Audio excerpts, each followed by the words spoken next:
आज हम आपको महाराष्ट्र में स्थित त्र्यंबकेश्वर ज्योतिर्लिंग की उत्पत्ति के बारे में कुछ खास बातें बताने जा रहे हैं।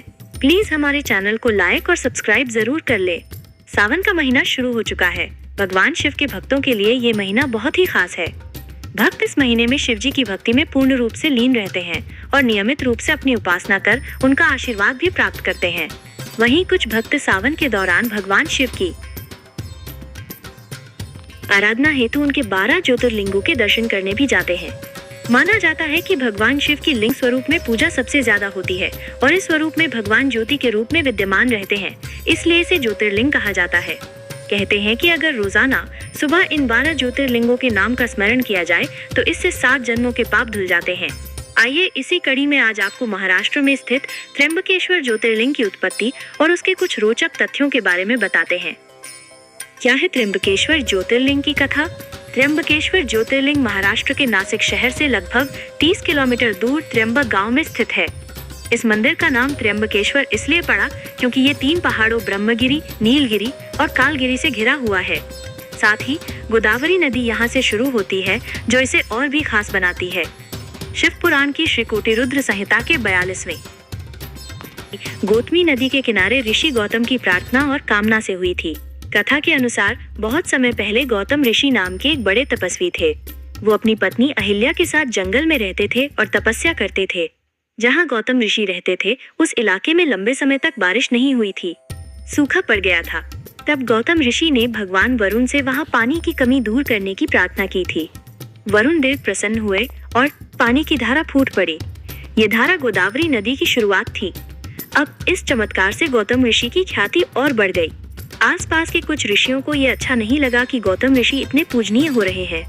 उन्होंने गौतम ऋषि के खिलाफ षड्यंत्र रचा। उन्होंने गौतम ऋषि के आश्रम में एक गाय को भेजा जो उनके खेतों में घुस गई।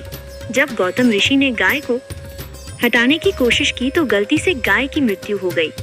फिर ये बात पूरे गांव में फैल गई कि गौतम ऋषि से गौ हत्या का पाप हो गया है। गौतम ऋषि बहुत दुखी हो गए। सभी ने गौतम ऋषि से कहा कि इस हत्या के पाप का प्रायश्चित करने के लिए देवी गंगा को यहाँ लाना पड़ेगा। फिर उन्होंने भगवान शिव से प्रार्थना की कि वो इस पाप से मुक्ति दिलाएं।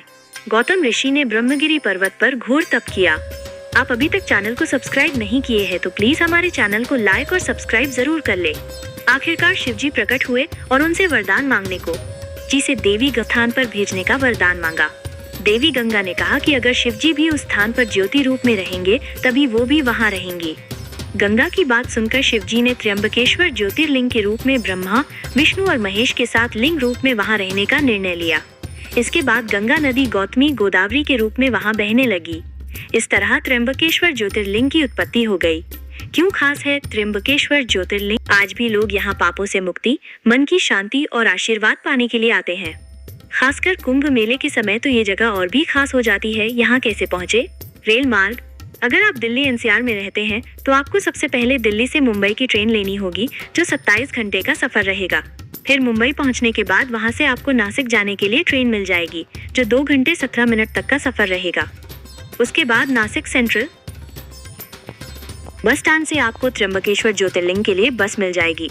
यानी नासिक से त्र्यंबकेश्वर ज्योतिर्लिंग लगभग 28 किलोमीटर है। हवाई मार्ग। त्र्यंबकेश्वर का निकटतम हवाई अड्डा ओझार हवाई अड्डा है जो लगभग 56 किलोमीटर दूर है।